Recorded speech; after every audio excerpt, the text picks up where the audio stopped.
Now let's begin. Mitchell Powers had spent 12 years building a life most men would envy. At 36, he ran a private forensic accounting firm that specialized in tracking digital fraud for corporate clients. His work required patience, precision, and an ability to see patterns others missed. He'd met Donna Hutchins at a charity auction where he'd been analyzing a suspected embezzlement case. She was volunteering, radiant in a blue dress that matched her eyes. They married within a year. Their son Danny arrived 2 years later, a bright-eyed boy who inherited Mitchell's analytical mind and Donna's warm heart.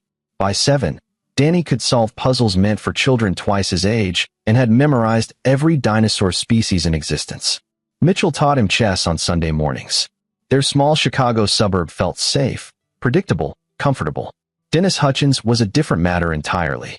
Donna's father had retired 5 years earlier from a middle management position at a pharmaceutical distribution company. He lived 40 minutes away with Judith, Donna's mother, in a sprawling house that always felt too quiet. Dennis was 62. With gray hair, he kept military short and pale blue eyes that never seemed to blink. He smiled often, but the expression never reached those eyes. Mitchell had learned to tolerate him for Donna's sake, though something about Dennis made his instincts prickle. "He's just old-fashioned," Donna would say whenever Mitchell mentioned his discomfort. "My dad's from a different generation." But Mitchell noticed things. The way Dennis watched people when he thought no one was looking. How he'd make cutting remarks disguised as jokes, then act wounded if anyone took offense. The strange stories he'd tell about his childhood that never quite added up. Small things that individually meant nothing, but collectively formed a pattern Mitchell couldn't ignore. Still, he kept his concerns private. Dennis had never done anything overtly wrong, and Judith seemed happy enough. Danny called them Grandma and Grandpa and got excited for their monthly visits. Mitchell told himself he was being paranoid, projecting his professional suspicions onto his personal life. That changed on a Saturday in late October. "Dad wants to take Danny fishing," Donna mentioned over breakfast. Up at Cedar Lake. Just the two of them, grandpa-grandson bonding. Mitchell set down his coffee. "I didn't know your father fished." "He used to, when I was little. He's been talking about getting back into it." Donna smiled at Danny, who was already bouncing in his chair. "Danny's so excited." Mitchell studied his son's eager face.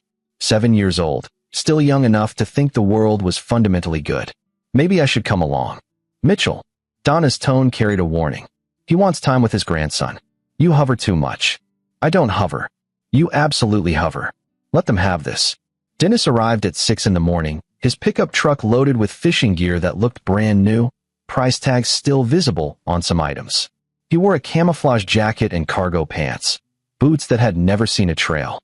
Everything too perfect, too staged. Ready sport. Dennis's smile was wide as Danny ran out with his small backpack. "Grandpa, are we really going to catch a giant fish?" "Biggest one in the lake." Dennis ruffled Danny's hair without looking at him, his eyes on Mitchell. "Don't wait up. These things take time. Probably be back around dinner." Mitchell crouched to Danny's level. "Listen to Grandpa, okay? And if anything feels wrong." "Mitchell." Donna appeared behind him. "He'll be fine." Mitchell watched the truck pull away, Dennis's hand raised in a casual wave. That prickle of unease had become a cold knot in his stomach. But what could he say? "My gut tells me your father might hurt our son." Based on what evidence? Strange looks and odd stories. He went to his home office and tried to focus on work. A hospital network suspected one of their administrators was creating ghost employees and collecting their salaries. Normally this kind of puzzle would consume him, but today he kept checking his phone, expecting updates that never came. Lunch passed. Afternoon stretched long. Donna seemed unconcerned, working in the garden, humming to herself. Mitchell called Dennis twice. Both times it went to voicemail. "They're probably out on the lake where there's no signal," Donna said. "Stop worrying." By 6 o'clock, the knot in Mitchell's stomach had become a scream. By 7, he was pacing. By 8, when Dennis's truck finally pulled into the driveway, Mitchell was out the door before it fully stopped. Dennis climbed out alone. "Where's Danny?" Mitchell's voice was sharp. Dennis moved slowly, methodically, like a man who'd had a long day. "Now don't panic. He wandered off about 3 hours ago. I've been searching the woods around the lake.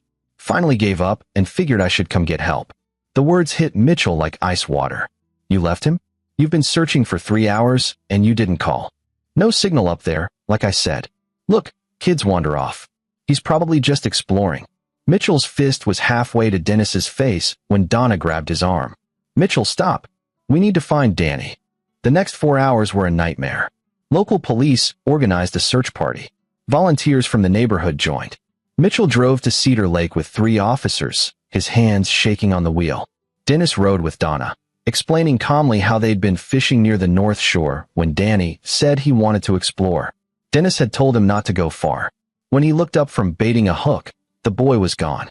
I called for him, Dennis said. Searched everywhere. You know how kids are.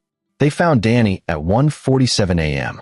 An elderly volunteer named Raoul Burton, a retired postal worker who knew every inch of the Cedar Lake trails, heard something near an old maintenance road. A whimper, faint and broken.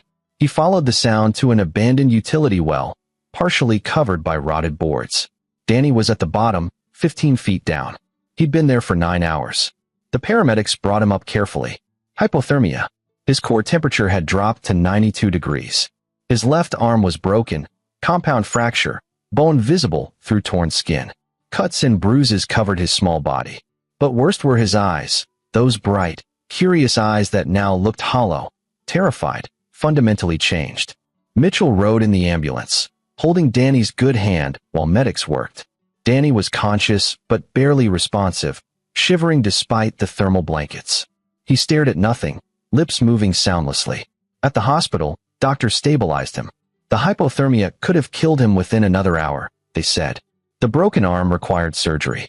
They sedated him, and Mitchell sat beside the bed, watching his son's chest rise and fall, each breath a small miracle. Donna arrived with her mother. Judith was crying, pale and shaken. Dennis stood behind them, his face arranged in an expression of concern that didn't quite work. Something about the angle of his mouth, the steadiness of his gaze. I don't understand how this happened, Judith said. Dennis, you said you were watching him. I was. Kids are quick.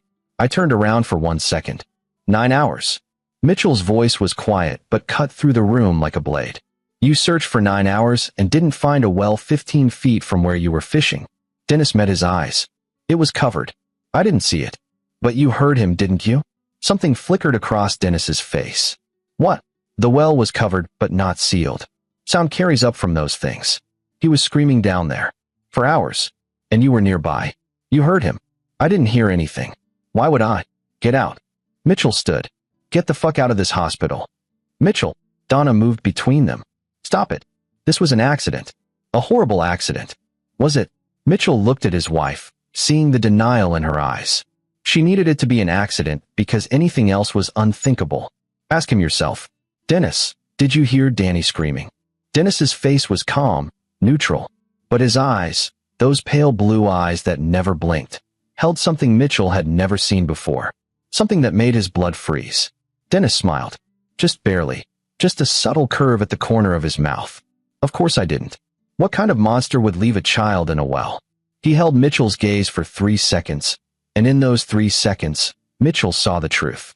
This wasn't negligence. This wasn't an accident. This was deliberate. Dennis turned to leave, pausing at the door. I'm glad he's okay. Kids are resilient. I'm sure he'll bounce back. He left. Judith followed, still crying. Donna sank into a chair, her face in her hands. And Mitchell stood there, understanding with perfect clarity that his father-in-law had tried to kill his son, had stood at the edge of that well listening to Danny's screams, and was going to walk away from it. The next morning, Danny woke up. Mitchell was there, had never left. Danny's eyes found his father's face and filled with tears. His voice was hoarse, damaged from hours of screaming in the cold. Dad, I'm here, buddy. You're safe now. Danny's good hand gripped Mitchell's with surprising strength. Grandpa heard me. Mitchell's heart stopped. What? I fell in the hole. I called for him. I screamed and screamed. Tears ran down Danny's face. He came to the edge. I saw him looking down. I said, Grandpa, help me. I can't get out. And he just stood there. For how long? I don't know. Forever. He was looking at me.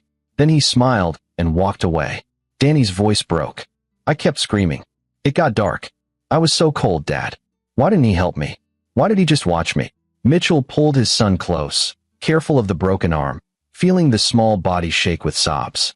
Over Danny's head, he stared at the hospital room wall, his mind working through possibilities with the cold precision he usually reserved for fraud cases.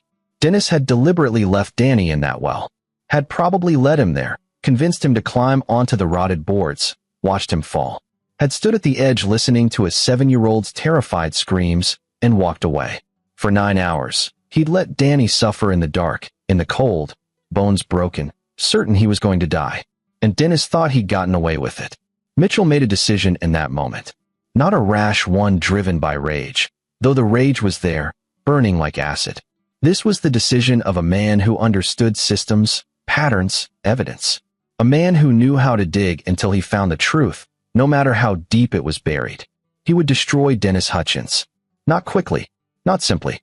He would dismantle the man's entire life piece by piece, expose whatever darkness lived inside him, and make sure Dennis understood exactly who had orchestrated his downfall.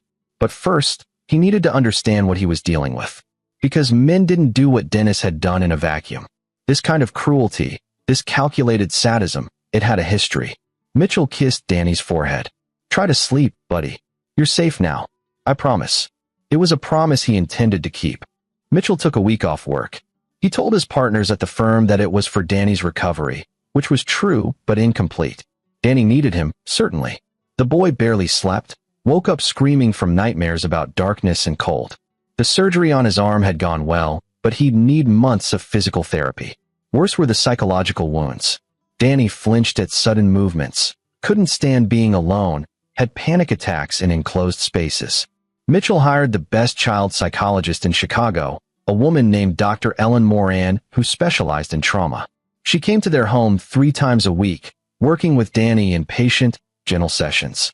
Mitchell sat outside the playroom door during these sessions, listening to his son's halting voice describe the well, the darkness, the cold, the man looking down at him with that smile. "Your grandfather didn't mean to hurt you," Dr. Moran would say carefully, trying to provide Danny with a framework that made sense. Sometimes accidents happen. It wasn't an accident. Danny's voice was small but certain. He smiled. Mitchell clenched his fists. Even the psychologist didn't fully believe Danny's account. Adults rarely did when children accused other adults of intentional harm, especially family members. The cognitive dissonance was too great. Better to interpret it as childhood confusion, trauma-distorted memory. But Mitchell had seen Dennis's eyes in that hospital room. He knew. While Danny worked with Dr. Moran, Mitchell worked on Dennis. He started with public records, the same kind of background investigation he'd run on potential employees. Dennis Hutchins, born 1963 in Gary, Indiana. Father worked in the steel mills, died in an industrial accident in 1979. Mother remarried 6 months later, moved to Ohio. Dennis stayed in Indiana, finished high school, attended community college for 2 semesters before dropping out.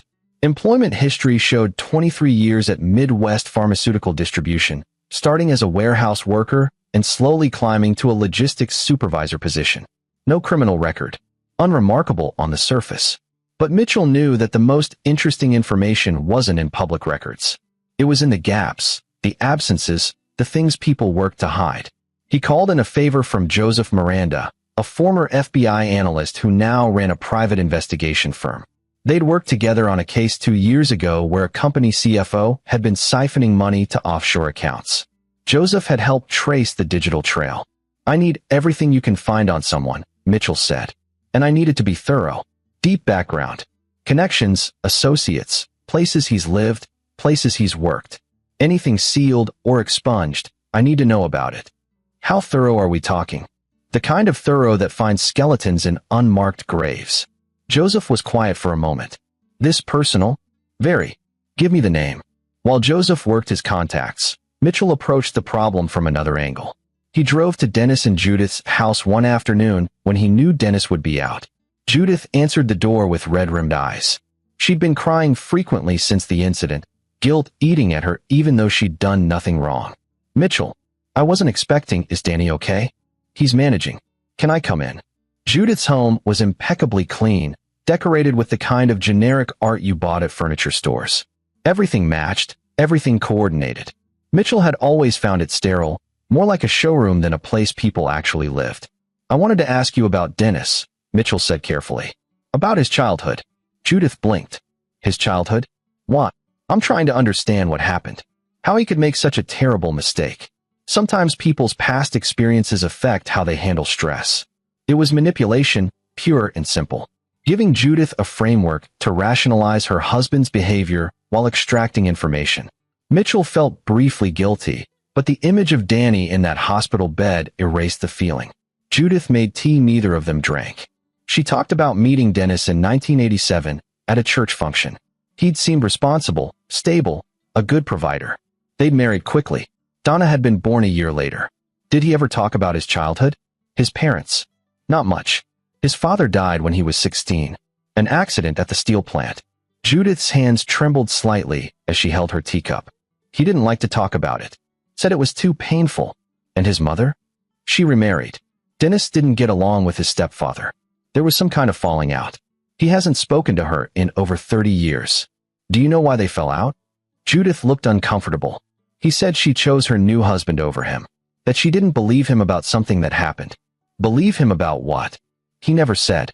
Just that she took the stepfather's side and Dennis left. Mitchell filed that away. A family rupture significant enough to last 3 decades. Did Dennis have siblings? A half-sister from his mother's second marriage. Becky. I met her once, maybe 15 years ago. She came to town and wanted to reconnect with Dennis. He refused to see her. She seemed nice but upset. She said some things about Dennis that I didn't believe. What things? She said he'd hurt her when they were young. That he was dangerous. Judith's voice dropped to a whisper. I thought she was lying, trying to cause problems. Dennis would never. But now Judith wasn't sure. Mitchell could see the doubt in her eyes, the way her hands shook. Do you remember Becky's last name? Wong. She married someone Chinese American. I don't remember the first name. Mitchell left with more pieces of the puzzle. That evening, he sat in his home office, building a timeline. Dennis's father dies in 1979. Dennis is 16. His mother remarries within a year. There's a conflict. Dennis claims he wasn't believed about something.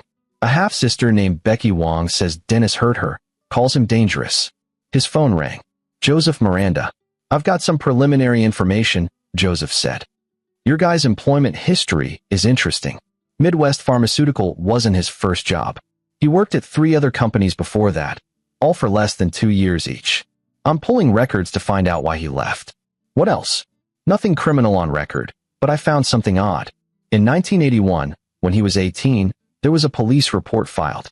A girl went missing in his neighborhood in Gary, 12 years old. They found her 3 days later in an old factory building. She'd been locked in a storage room, dehydrated, traumatized. She claimed a teenage boy had lured her there and locked her in, but she couldn't identify him clearly. The investigation went nowhere. Mitchell's blood ran cold. Dennis would have been 18, and living 2 blocks from the girl's house. Could be coincidence. You don't believe in coincidences any more than I do. No, Joseph agreed. I don't. I'm digging deeper. This might take a few days, but Mitchell, if this guy is what I think he might be, you need to be careful. Men like this, they don't just stop. After hanging up, Mitchell sat in the dark office, thinking. The pattern was emerging. A childhood incident serious enough that his mother didn't believe him and cut him off. A half-sister calling him dangerous. A missing girl found locked in a building near his home. And now Danny, left in a well to freeze and die. This wasn't a one-time snap. This was who Dennis was. His computer chimed. An email from Joseph with an attachment, the 1981 police report. Mitchell opened it, reading through the details. The missing girl was named Susanna Walker. She'd been on her way home from school when someone approached her, told her there were kittens in an abandoned factory building. She'd followed him inside. He'd shoved her into a storage room and locked the door. When police found her, she was severely dehydrated, covered in bruises from trying to break down the door. She described her attacker as a teenage white male with short hair and pale eyes. She said he'd smiled at her before locking the door. He smiled, just like Danny described. Mitchell's hands were shaking now. He forced himself to breathe, to think clearly. Rage wouldn't help Danny. Rage wouldn't bring Dennis to justice. He needed to be smarter than his emotions. Another email arrived. This one from a contact Mitchell had at a private medical records database. Technically illegal to access without permission, but Mitchell was past caring about technicalities. He'd asked for any hospital visits for children in Dennis's household during the years he was raising Donna. 3 emergency room visits. Donna Hutchins, age 4, broken arm from falling downstairs. Donna Hutchins, age 6, severe bruising from accident on playground. Donna Hutchins, age 9, concussion from falling off bike. All treated at different hospitals. All with explanations that were plausible but, taken together, formed a pattern. Mitchell called Donna into his office. She came reluctantly, her face drawn. Things had been tense between them since the incident. She wanted to believe it was an accident. Mitchell's insistence otherwise was driving a wedge between them. "I need to ask you something," Mitchell said gently. "And I need you to really think about it." "Mitchell, please. Not again. When you were a child, did your father ever hurt you?" Donna's expression went carefully blank. "He was strict. That's all." "Donna, 3 ER visits before you were 10. Broken bones. Concussions. I was clumsy. Kids fall. Did you fall? Or did he push you?" "Stop it." Her voice rose. "My father is a good man. He made mistakes, yes, but he would never deliberately. He left Danny in a well for 9 hours. Danny saw him at the edge. He watched and smiled and walked away. Danny was traumatized. He's confused. Is he? Or are you protecting someone who doesn't deserve it?" Donna's eyes filled with tears. "He's my father. And Danny is your son. Who are you going to choose?" It was cruel, forcing her into that position. But Mitchell was past gentle. His son had nearly died. His marriage was fracturing. And the man responsible was eating dinner in his comfortable house, probably smiling about getting away with it. Donna left the office without answering. Mitchell heard her crying in the bedroom. He wanted to follow, to comfort her, but that would mean backing down. And he couldn't do that. Not when he was so close to understanding the full picture. 2 days later, Joseph called again. "I found Dennis's half-sister, Becky Wong, living in Portland. She's willing to talk to you." "Did you tell her what this was about?" "I said her half-brother had been involved in an incident with his grandson. She said she'd been waiting 30 years for someone to ask her about Dennis." Mitchell booked a flight to Portland for the next morning. He told Donna he had a business meeting. She didn't ask for details. They were barely speaking now, passing each other in the house like polite strangers. Becky Wong met him at a coffee shop near her home. She was in her early 40s, with dark hair streaked with gray and sharp, intelligent eyes. She studied Mitchell carefully before speaking. "Your son survived?" she said. It wasn't a question. "Yes. You're lucky. Not everyone who encounters Dennis does." Mitchell leaned forward. "Tell me everything." Becky's story came out slowly, painfully. She was 7 years younger than Dennis, born after their mother remarried. Dennis was 16 when she was born, already leaving home. But he'd visit sometimes, and their mother would leave Becky with him while she ran errands. "He'd play games with me," Becky said, her voice flat, emotionless in the way of someone who'd told this story to therapists many times. "Locking me in closets. Once he put me in the basement and turned off the lights, left me there for 6 hours. Another time he took me to a park and lost me in the woods. I was 6. I wandered for hours before a ranger found me." "Your mother didn't believe you?" Dennis would tell her I was being dramatic, making things up for attention. She wanted to believe him because he was her firstborn, and she already felt guilty about remarrying so soon after my father, Dennis's father, died. Becky's hands tightened around her coffee cup. "The final incident happened when I was 8. Dennis offered to babysit. He took me to an old quarry outside town, told me to climb down to look at some special rocks. I climbed down. He pulled up the rope ladder and left. I was down there for 18 hours before someone hiking nearby heard me screaming." Mitchell felt sick. "And your mother still didn't believe you?" She confronted Dennis. "He said I'd wandered off on my own, that I was trying to get him in trouble." She believed him. She always believed him. Becky met Mitchell's eyes. "I stopped trying to convince her after that. When I was 18, I moved across the country and never looked back. I've tried to warn people over the years, his wife, a few neighbors, but no one listens. Dennis is too good at seeming normal. He has a daughter. Donna, my wife. I know. I tried to meet her once, to warn her. Dennis wouldn't let me anywhere near her." Becky pulled out her phone, scrolled through photos. "I've kept tabs on him over the years. Not because I want contact, but because I need to know if he's escalating. There was an article 5 years ago about a missing boy in Dennis's neighborhood. They found him in a drainage pipe. The police said he'd crawled in there playing and got stuck. But the opening was small. He would have had to be pushed." She showed Mitchell the article. The boy had been 9. He'd died of dehydration before they found him. The police investigated Dennis? Briefly. He had an alibi, said he was home with his wife. No evidence connected him. They ruled it accidental. Becky's expression hardened. But I knew. Dennis has been doing this his whole life. Hurting children, watching them suffer, and getting away with it because he's patient, careful, and people can't imagine their neighbor, their father, their grandfather could be a monster.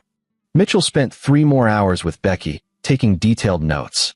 She gave him names of other potential victims, dates, locations. A pattern spanning 40 years. Some incidents were documented, most weren't. Children who'd had accidents in Dennis's proximity. A few who'd disappeared and never been found. Why hasn't anyone stopped him? Mitchell asked. Because he's smart. He spaces them out. Moves locations. Never hits the same area twice in a short period. And he chooses victims carefully. Children whose accounts won't be believed. Situations where accidents are plausible. Becky's voice was bitter. The system isn't designed to catch someone like Dennis. It's designed to give people the benefit of the doubt. And Dennis has spent a lifetime exploiting that. Not anymore, Mitchell said. What are you going to do? Whatever it takes. Back in Chicago, Mitchell went directly to his home office. He didn't greet Donna, didn't check on Danny. He sat at his desk and opened his phone. Found the contact he'd been avoiding using because once he made this call, there would be no going back. The number belonged to Curtis Hodge, a man Mitchell had met 5 years ago during a fraud investigation. Curtis had been the target, a mid-level manager at a pharmaceutical company who'd been selling confidential patient data to third parties. Mitchell had uncovered the scheme, traced every transaction, built an airtight case. But then he discovered why Curtis was doing it. His daughter had a rare genetic disorder. The treatments weren't covered by insurance.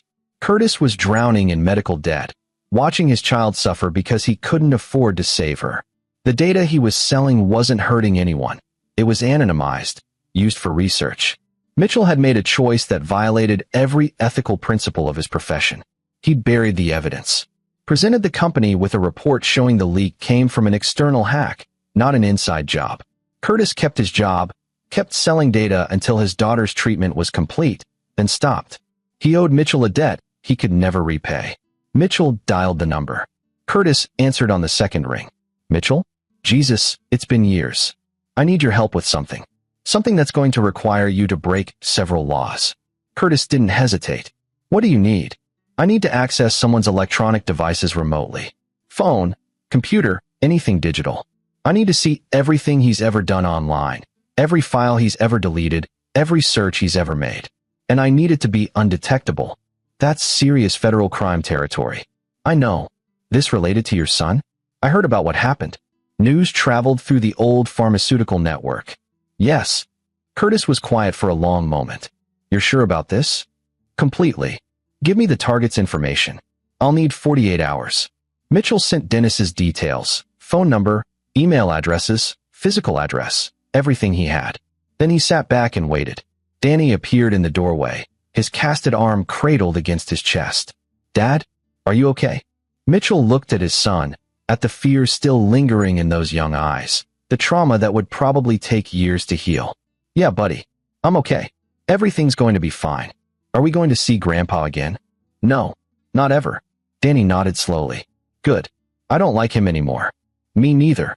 Mitchell pulled his son into a gentle hug, careful of the broken arm. Over Danny's head, he stared at his computer screen, at the digital files accumulating about Dennis Hutchins.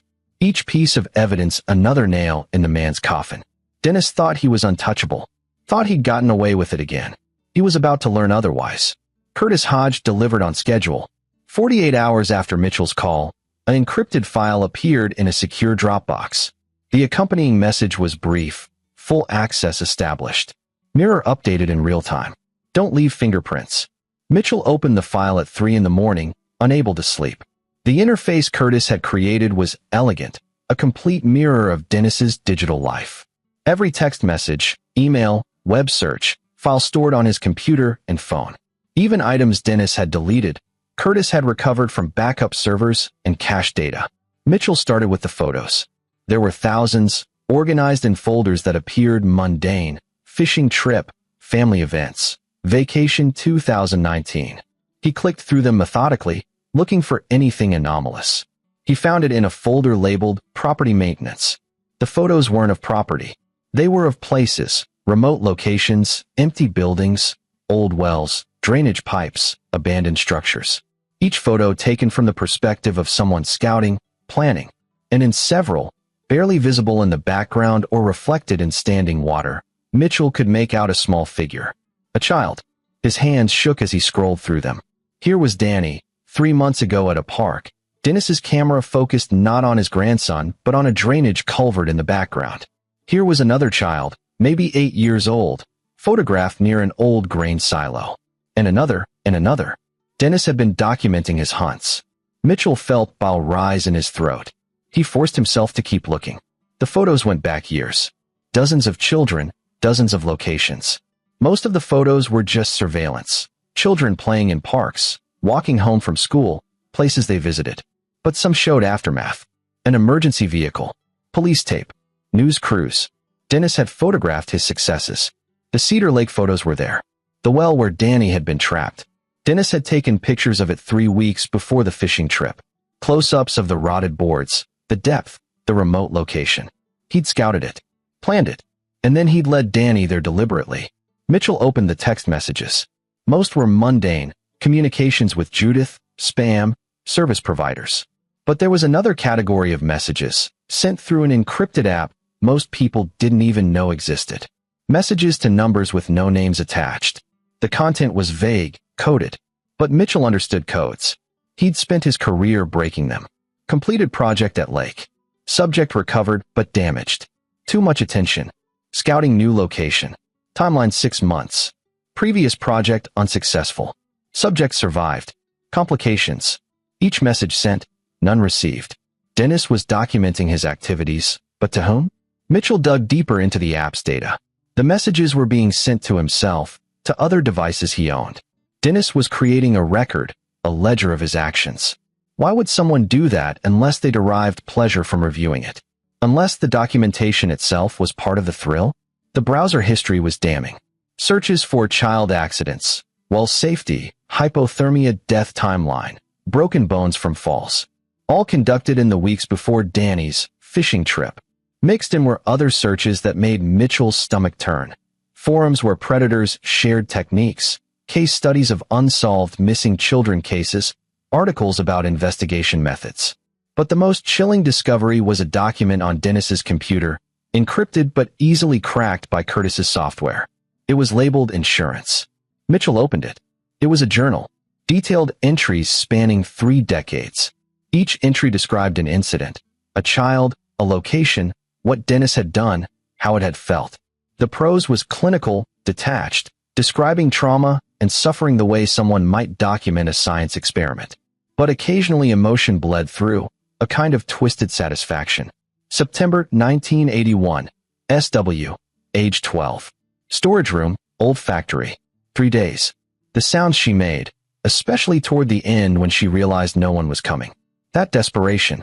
I sat outside the door for hours listening. Almost waited too long. She was barely conscious when I anonymously called it in. But the timing worked. Next time I'll plan for 4 days. February 1995, KL, age 8. Drainage pipe. He trusted me completely, thought we were playing hide and seek. The moment of realization when he understood he was stuck, that I wasn't coming back. I wished I could have seen his face. Found 3 days later. DOA. Police investigated, but no connections. Clean. June 2019, MR, age 9. Storm drain. Convinced him there was treasure down there. Heavy rains forecasted. Didn't account for neighbor's dog finding him early. Survived. Too close to home. Will wait minimum 2 years before next project. October 2024. DP, age 7. Grandson. Maximum opportunity. Family trust provides perfect cover. Cedar Lake well, scouted extensively. Weather conditions optimal. Cold front moving in, temperature drop to 38 degrees Fahrenheit overnight. Fishing trip alibi.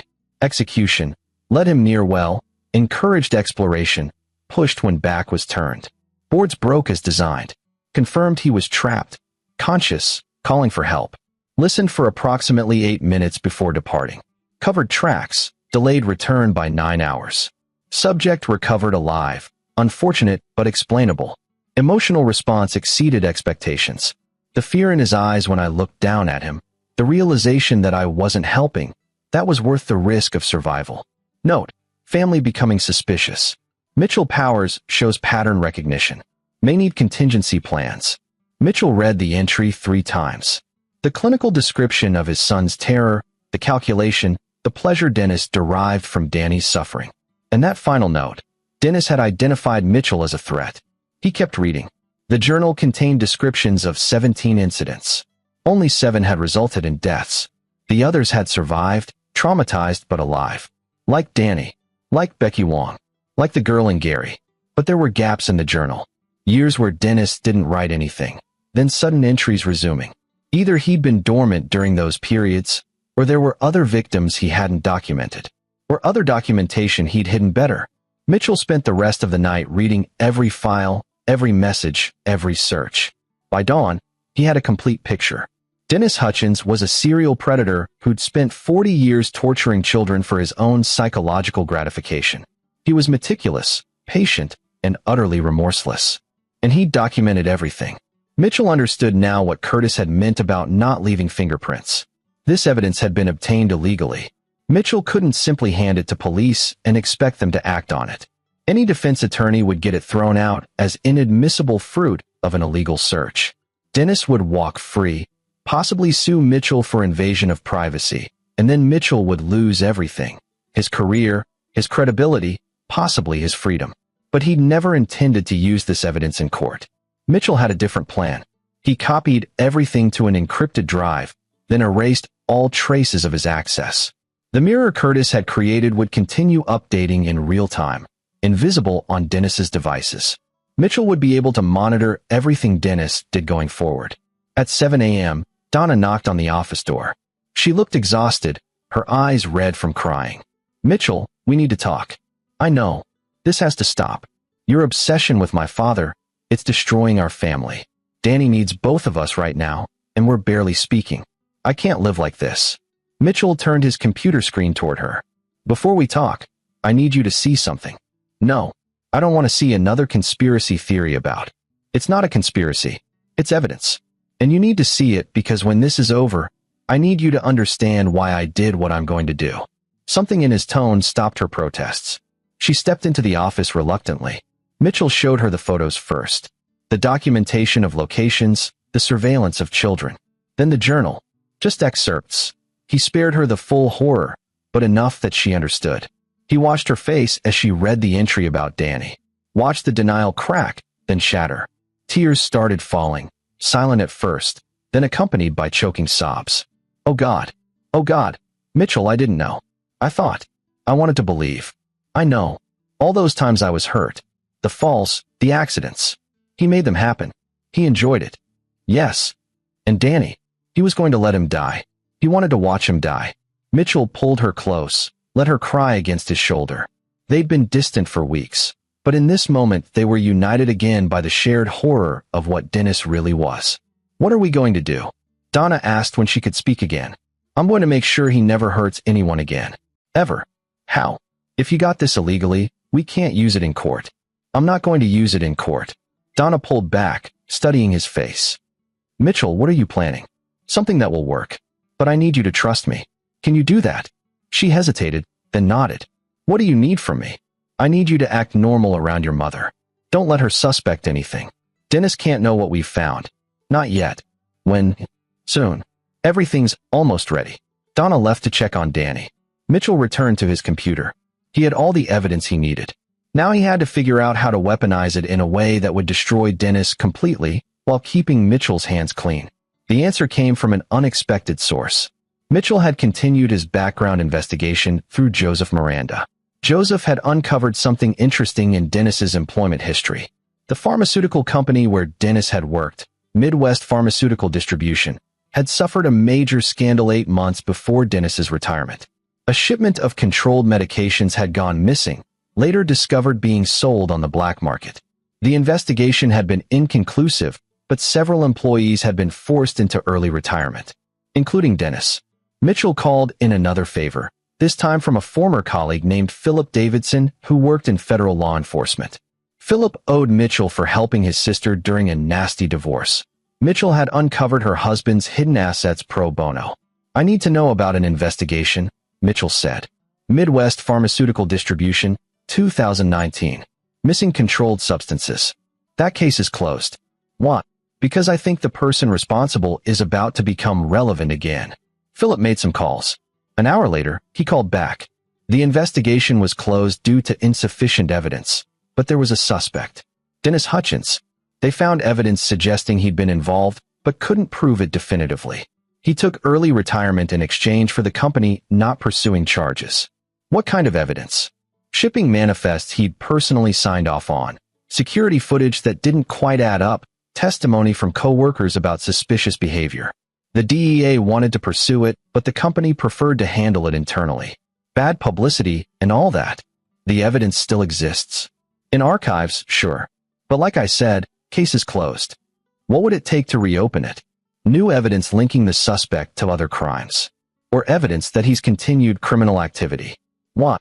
Hypothetically, if someone had proof that Dennis Hutchins was involved in other serious crimes involving children, would that be enough to take another look at the drug theft?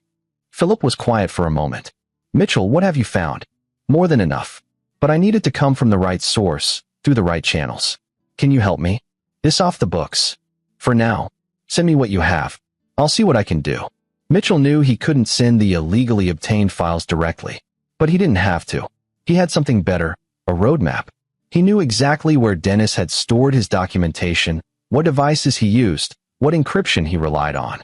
All he had to do was point the FBI in the right direction and let them obtain the evidence legally through their own investigation. But that would take time. Search warrants, proper procedures, bureaucratic processes. Weeks or months. And Dennis might move the evidence, delete files, or, worse, identify another victim before law enforcement could act. Mitchell needed a faster approach. Something that would neutralize Dennis immediately while the legal process played out. He made his final call, to a number he'd memorized but never dialed. It belonged to Ron Downs, an investigative journalist who specialized in exposing predators. Ron had built a career on long-form articles that combined meticulous research with compelling narrative. His work had led to dozens of arrests, policy changes, and public awareness campaigns. They met at a neutral location, a library in a suburb neither of them lived in. Ron was in his 50s, graying but sharp-eyed, with the careful skepticism of someone who'd been lied to professionally for decades. "You said you had a story about a serial predator targeting children," Ron said without preamble. "Yes. How do you know about this?" "Because he tried to kill my son." Mitchell spent 2 hours laying out everything he'd found. He was careful, strategic. He didn't mention the illegal access to Dennis's devices. Instead, he presented the information as having come from interviews with victims, public records, and his own investigation into his son's accident. "I tracked down his half-sister in Portland," Mitchell explained. "She described a pattern going back to her childhood. I found news articles about accidents involving children in areas where Dennis lived or worked. I identified at least 12 incidents over 30 years. Do you have evidence? Witness testimony, patterns, timeline correlations. And I know where the police should look to find digital evidence on Dennis's devices. But I need this story public before law enforcement moves. I need Dennis exposed, his face everywhere, so he can't disappear or destroy evidence." Ron studied him carefully. "You understand that if I publish this and it turns out to be wrong, we're both destroyed. Libel suits, criminal charges, our lives over." "It's not wrong. How can you be certain?" Mitchell met his eyes. "Because I've spent my entire career finding evidence that people think they've hidden. I know how to see patterns others miss. And I know, with absolute certainty, that Dennis Hutchins is a predator who's been hurting children for 40 years. The only question is whether anyone will stop him before he does it again." Ron pulled out a recording device. "I need to interview your son. On record." "No." Mitchell, without the victim's testimony. "My son is 7 years old. He's traumatized. I won't put him through a public interview. Then I need something concrete. The half-sister's testimony is good, but it's decades old. The news articles are circumstantial. I need something that definitively connects Dennis to recent criminal activity." Mitchell had anticipated this. He pulled out a folder containing printed documents, the pharmaceutical theft investigation records that Philip had quietly provided. Dennis Hutchins was forced into early retirement 18 months ago due to involvement in stealing controlled medications. The investigation was buried to avoid publicity, but the evidence exists. Connect that to the pattern of child endangerment, and you have a story about a man with a history of criminal behavior who's been getting away with it because people couldn't imagine their neighbor being a monster. Ron read through the documents. Mitchell watched him process the information, saw the journalist's instincts kick in. This was a story that would make careers, expose institutional failures, and potentially save lives.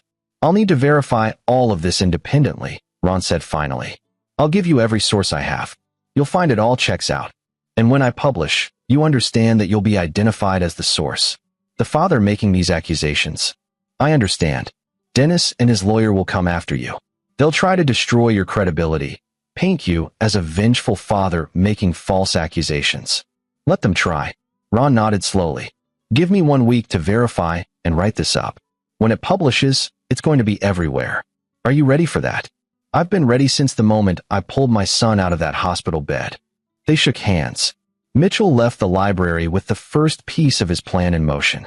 Ron would publish his exposé, turning Dennis from an invisible predator into a public enemy. The attention would force law enforcement to investigate properly. And once they did, they'd find everything, because Mitchell would make sure they knew exactly where to look. But publication was still a week away. 7 days for Dennis to potentially identify another victim to strike again. Mitchell couldn't risk it. He needed insurance. A way to keep Dennis contained and paranoid for the next week, too worried about his own survival to think about hunting. Mitchell drove to Dennis and Judith's house. It was evening, both cars in the driveway. He parked across the street and pulled out his phone, accessing the real-time mirror of Dennis's devices. He composed a text message to Dennis from an unknown number. The message was simple. I know what you are. I know what you've done. You have no idea how fucked you are. He watched through the mirrored interface as the message delivered. Watched Dennis's device show the notification. Then watched as Dennis opened it, read it, and immediately began searching for the sender. Mitchell's phone, using Curtis's software, had routed through multiple anonymous servers. Untraceable. But Dennis wouldn't know that. He'd know someone had contacted him, someone who knew. Mitchell sent a second message. The well. The girl and Gary. The drainage pipe. All of them. I have everything. He watched Dennis's response through the mirror. Frantic searches for privacy protection apps, ways to identify anonymous senders, signs of surveillance. Dennis was panicking. Good. Mitchell waited an hour, letting the fear build. Then he sent the final message. In 7 days, everyone will know. Enjoy your freedom while you have it. Through the mirrored camera on Dennis's phone, Mitchell could see his father-in-law's face. The man looked terrified, scanning his house for hidden cameras, checking windows for watchers. That smug confidence was gone, replaced by paranoid fear. Mitchell smiled. For the first time since Danny fell into that well, he felt something close to satisfaction. The trap was set. In 7 days, Ron Downs would publish his exposé. Law enforcement would have no choice but to investigate.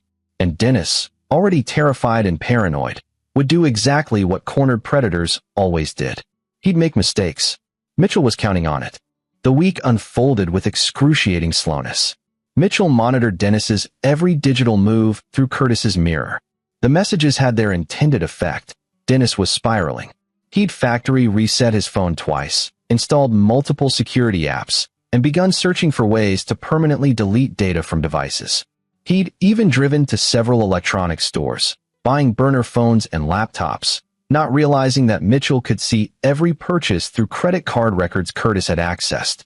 Dennis was behaving exactly like a guilty man trying to cover his tracks. And every action created more evidence of consciousness of guilt. On day 3, Dennis made his first major mistake. Mitchell watched through the mirror as Dennis logged into an encrypted cloud storage service he clearly thought was secure. He began mass deleting files, thousands of them, photos and documents that represented decades of documentation. But Dennis didn't understand how data recovery worked. Even deleted files left traces, and Curtis's software captured everything in real time before the deletion completed. Mitchell saved it all. Every photo Dennis thought he'd destroyed. Every document. Every piece of evidence. Dennis was essentially handing Mitchell a complete backup while thinking he was protecting himself. On day 4, Dennis tried to access the journal file. Mitchell watched him open it, read through a few entries, his face pale on the mirrored camera feed. Then Dennis deleted it, selected the file, moved it to trash, emptied the trash, and even used a data wiping program to overwrite the disk sectors. Too late. Mitchell had everything saved. On day 5, Dennis became truly desperate. He searched for how to flee the country, countries without extradition, disappearing completely. He looked up false identity services, cash withdrawal limits, and ways to leave without creating a digital trail. Mitchell forwarded screenshots of these searches to Ron Downs with a simple message. Subject showing signs of flight risk. Accelerate your timeline if possible. Ron responded, publishing in 48 hours. Verified everything. This is going to be huge. Mitchell spent day 6 preparing Donna and Danny. He sat them down in the living room, choosing his words carefully. In 2 days, a news article is going to be published about Grandpa Dennis. It's going to say some terrible things about him. Things that are true, but very upsetting. People are going to want to talk to us about it. Reporters might come to the house. Danny, who'd been improving slowly with Dr. Moran's help, looked scared. Is Grandpa going to get in trouble? Yes. A lot of trouble. Good. The certainty in Danny's voice was heartbreaking. He should be in trouble for what he did to me. Donna took Danny's hand. People might say mean things about Dad too. About our family. It's going to be hard for a while. I don't care, Danny said. I just don't want Grandpa to hurt any other kids. Mitchell felt pride surge through him. His son was 7 years old and traumatized, but still thinking about protecting others. That's exactly why we're doing this, buddy. So no other kids get hurt. That evening, Judith called. She sounded distraught. Mitchell, Dennis is acting so strange. He won't tell me what's wrong, but he's been packing bags and talking about taking a trip. He's been deleting things from his computer and phone. I asked him what's going on, and he told me to stay out of it. Her voice cracked. I'm scared. Something's very wrong. Judith, I need you to listen carefully. In the next 2 days, you're going to learn some things about Dennis. Very disturbing things. When that happens, I need you to distance yourself immediately. Get out of the house. Come stay with us if you need to. What are you talking about? Mitchell, what have you done? I haven't done anything. But the truth about who Dennis really is, that's coming out. And when it does, you need to be far away from him. Judith hung up. Mitchell knew she'd probably warned Dennis, but it didn't matter. Dennis already knew something was coming. The question was whether he'd run or try to face it. Mitchell got his answer on day 7, the day before publication. He was monitoring Dennis's devices when he saw the searches begin. Eliminate witnesses, making someone disappear, untraceable methods. Then Dennis searched for Mitchell's address. His work schedule, Danny's school, places the family frequented. Dennis wasn't planning to run. He was planning to eliminate the threat. Mitchell's blood ran cold. He'd anticipated Dennis might panic, might flee, might even try to destroy more evidence. But he hadn't fully considered that Dennis might decide his best chance was to remove the people accusing him. He called Philip Davidson immediately. I need police protection. Now. For my family. What's happened? My father-in-law is showing signs that he might become violent. I have evidence of him searching for ways to harm us. Evidence obtained how? Does it matter? If my family is dead, the evidence won't mean much. Philip was quiet for a moment. I can have a patrol car station outside your house tonight. But Mitchell, if this is connected to what you sent me about the Hutchins case, it's all connected. Your investigation needs to move faster. We're working on search warrants now, but these things take time. Without probable cause. I'm giving you probable cause. Dennis Hutchins is a threat to my family. That should be enough for protective custody or surveillance at minimum. I'll see what I can do. An hour later, a police car parked outside Mitchell's house. The officer, a veteran named Victor Fitzgerald, knocked on the door. Detective Davidson asked me to keep an eye on things tonight. You expecting trouble? Potentially. My father-in-law may try to approach the house. If he does, I need him kept away. Victor studied Mitchell's face. You want to tell me what this is really about? Tomorrow you'll understand everything. Tonight, I just need my family safe. Victor nodded. I'll be out front all night. Mitchell checked the mirror. Dennis's car was in his driveway, but the man himself was moving around the house, visible through his phone's camera as he carried it from room to room. He was agitated, pacing, making no calls or messages. Planning. Mitchell didn't sleep. He sat in his office, monitoring both the mirror and the view from his security cameras. Danny and Donna were asleep upstairs. Officer Fitzgerald was in his patrol car outside. At 2 a.m., Dennis's car started moving. Mitchell watched the GPS on Dennis's phone track his route. He was driving toward Mitchell's neighborhood. Mitchell called Fitzgerald. "He's coming. Black pickup truck, should be here in about 12 minutes. "How do you know?" "Just trust me. He's armed and dangerous. If he tries to approach the house, stop him." Fitzgerald called for backup. 2 more patrol cars arrived within minutes. They positioned themselves strategically around the property. Dennis's truck appeared at the end of the street at 2:23 a.m. It slowed as it approached Mitchell's house, then stopped 2 houses down. Through the mirrored camera on his phone, Mitchell could see Dennis's face lit by the screen glow. He was watching the house, seeing the police presence, realizing his plan was fucked. For 5 minutes, Dennis sat there. Mitchell could see his mind working, calculating. Then the truck turned around and drove away. Mitchell exhaled slowly. The immediate threat was contained. But Dennis was now truly desperate, cornered, dangerous. Tomorrow's publication would push him even further. At 6 a.m., Ron Down's article went live. The headline: "The Monster Next Door, How Dennis Hutchins Spent 40 Years Torturing Children While Hiding in Plain Sight." The article was devastating. Ron had verified everything. Interviewed Becky Wong on record, tracked down Susanna Walker, the girl from Gary, now 45 and still traumatized, found 3 other victims willing to speak anonymously. He documented the pattern of accidents, the pharmaceutical theft, Danny's incident with full details. The article included Dennis's photo, his address, his employment history, everything. Within 2 hours, it had been picked up by major news outlets. By noon, reporters were camped outside Dennis's house and Mitchell's. The story was trending nationally. Hashtag Dennis Hutchins became a hashtag. People were digging into every aspect of his life, finding more connections, more potential victims. The FBI arrived at Dennis's house at 2 p.m. with search warrants.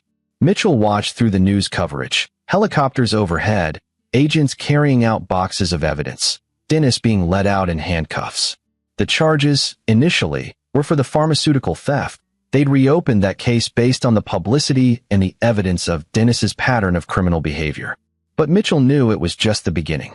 Once they examined his devices, they'd find everything. Mitchell had given Philip Davidson a detailed map of where to look. What encryption Dennis used. What cloud services. What deleted files to recover. Everything laid out perfectly so that law enforcement could discover it through their own legal investigation. By evening, the charges had expanded. Production and possession of child exploitation material, the photos Dennis had taken. Multiple counts of child endangerment. Assault. Attempted murder for the Danny incident. Dennis's bail was set at $5 million. He couldn't make it. He was remanded to county jail to await trial. Mitchell watched the coverage with Donna beside him. Danny was with Dr. Moran, getting extra support to process seeing his abuser arrested on national television. "Is it over?" Donna asked. "No. The trial will take months. But he can't hurt anyone anymore. That's what matters." Judith had filed for divorce the same day the article published. She was staying with her sister, making statements to police about what she'd witnessed over the years. Her testimony would be crucial. Mitchell's phone rang. "Philip Davidson. We found everything." "Jesus Christ, Mitchell, the journal alone is going to put him away for life." "How did you know where to look?" "I told you. I'm good at finding evidence people think they've hidden. This evidence is going to be challenged. His lawyer will claim it was planted or tampered with. Then make sure your forensic team is thorough. Everything I pointed you toward was already on his devices. You just had to look in the right places." "Mitchell, did you access his devices illegally?" "I can't answer that. But does it matter? You obtained the evidence legally, with proper warrants, through proper procedures. Whatever investigative methods led you to know where to look, that's not discoverable." Philip was quiet. "You know I have to ask these questions. And I know you don't really want the answers. Dennis Hutchins is going to prison for the rest of his life. That's justice. Is it? Or is it revenge? Can it be both?" After hanging up, Mitchell returned to his office. The mirror was still active. He could still access Dennis's phone, even in jail. The man was making calls to lawyers, crying to Judith, who wouldn't answer, trying to control a situation that was far beyond his control now. Mitchell watched for a moment, then closed the connection. He'd seen enough. The next weeks were a blur of legal proceedings, media attention, and healing. Danny continued therapy, slowly recovering. Donna was dealing with the complicated grief of losing her father, not to death, but to the revelation of who he truly was. More victims came forward. The case expanded. Federal charges were added to state charges. Dennis Hutchins was facing multiple life sentences. Mitchell testified at the preliminary hearing, calm and precise, describing Danny's account of what happened at Cedar Lake. The defense attorney tried to paint him as a vengeful father making false accusations, but the physical evidence, Danny's injuries, the timeline, Dennis's own documented searches before the trip, destroyed that narrative. The journal was entered as evidence. Portions were read aloud in court. People wept hearing Dennis's clinical descriptions of children's suffering. The judge called it one of the most disturbing documents I've encountered in 30 years on the bench. Dennis never showed remorse. Even in court, he maintained that everything Mitchell's firm had grown. After the trial, several companies approached him specifically because of his investigative work on the Dennis case. They wanted someone who could find evidence that others missed, who could see patterns and connections. His business was thriving, but the real success, the real victory, was sitting in the backyard. Danny laughing, Donna smiling, their family intact despite everything Dennis had tried to destroy. Mitchell's phone rang. Philip Davidson. Just wanted to let you know, Dennis was attacked in prison yesterday. Another inmate. He's in the hospital wing now, critical condition. Mitchell felt nothing. No satisfaction, no concern. Dennis Hutchins was simply no longer part of his emotional landscape. Will he survive? Unclear. But Mitchell, even if he does, he's never getting out. You won.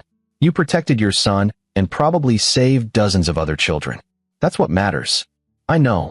After hanging up, Mitchell sat quietly. Had he won? In every measurable way, yes. Dennis was in prison. Danny was safe. Justice had been served. But he'd also crossed lines, illegal surveillance, manipulation of evidence, even if he'd been careful to ensure law enforcement could obtain it legally, using his skills in ways that violated every ethical standard of his profession. Would he do it again? Without hesitation. Because some evils required extraordinary measures. Some monsters were too good at hiding, too protected by people's inability to imagine their neighbors capable of such darkness. Dennis had spent 40 years exploiting that cognitive dissonance. Mitchell had simply leveled the playing field. Donna sat beside him, resting her head on his shoulder. What are you thinking about? How lucky we are. Lucky that our son was nearly killed by a sadistic predator. Lucky that he survived. Lucky that we were able to stop Dennis before he hurt anyone else. Lucky that we're all still here, still together. Donna was quiet for a moment. Do you ever regret how you did it? The methods you used. Mitchell had told her everything after the trial. The illegal access, the surveillance, how he'd orchestrated the investigation while keeping his hands clean. She'd been shocked initially, but understanding ultimately. She knew he'd done what was necessary. No, Mitchell said simply. I'd do worse if I had to. That should probably worry me. But it doesn't. No, Donna admitted. It doesn't. Because I know you'd only cross those lines to protect people you love. That's not a bad thing. Danny ran over, excited about something he'd found, a butterfly with unusual markings. He showed it to them with the enthusiasm of a child who still found wonder in small things, despite knowing how dark the world could be. Mitchell pulled his son close, kissed the top of his head. That's beautiful, buddy. Can we look it up? Find out what kind it is. Absolutely. They went inside together, the three of them, looking up butterfly species on Mitchell's computer. Normal family activity. Like any family on a Saturday afternoon. Except they weren't any family. They were the family that had faced a monster and won. The family that had survived because Mitchell Powers had been willing to do whatever it took to protect his son. Outside, the sun was setting. Somewhere, Dennis Hutchins was in a hospital bed, his life hanging by a thread. Mitchell didn't think about him. Didn't care what happened to him. Dennis was the past. Danny's recovery. His future. The family's healing. That was what mattered now. Mitchell had made a promise in that hospital room 18 months ago. That Danny would be safe. That the monster who'd hurt him would pay. That justice would be served. He'd kept that promise. And that was enough. Was a misunderstanding. That he was being framed. That Mitchell had fabricated evidence. But his own words, recovered from his own devices through legal search warrants, condemned him. The trial lasted 6 weeks. The jury deliberated for 4 hours. Guilty on all counts. Sentencing came 2 months later.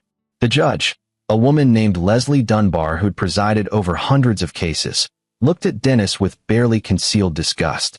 "Mr. Hutchins, in my career I've seen many defendants attempt to justify their actions, minimize their crimes, or express some form of remorse. You have done none of these things.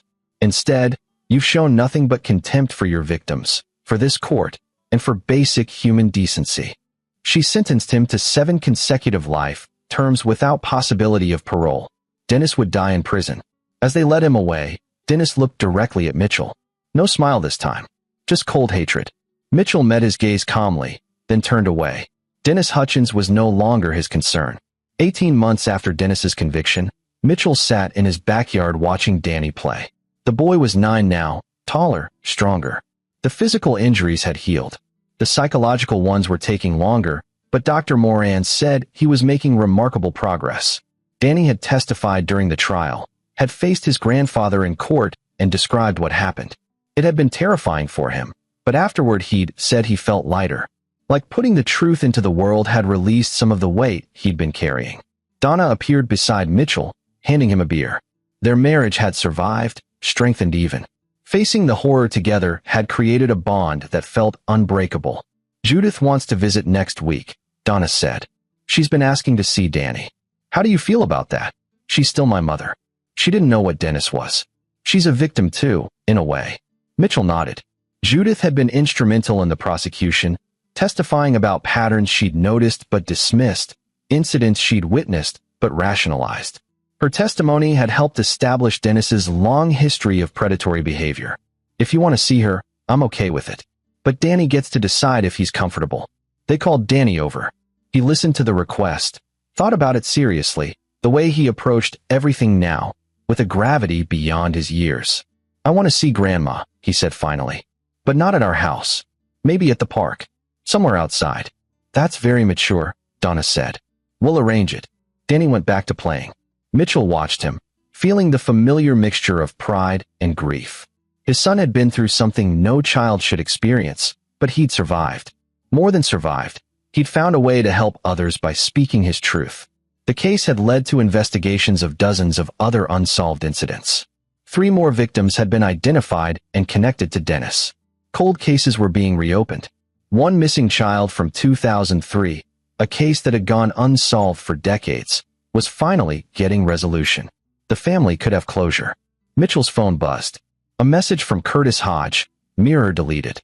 All access removed. Clean. Mitchell had kept the surveillance active throughout the trial, monitoring Dennis's communications from jail, ensuring he wasn't trying to intimidate witnesses or coordinate any kind of retaliation. But with sentencing complete and Dennis locked away forever, there was no more need for it. He deleted Curtis's contact information. Some secrets were better left buried. Ron Downs had won a journalism award for his expose. He'd used his platform to advocate for better systems to identify and stop serial predators, for believing children when they report abuse, for connecting patterns across jurisdictions. Real change was happening, partially because of Danny's story. This is where our story comes to an end. Share your thoughts in the comments section. Thanks for your time. If you enjoy this story, please subscribe to this channel. Click on the video you see on the screen, and I will see you there.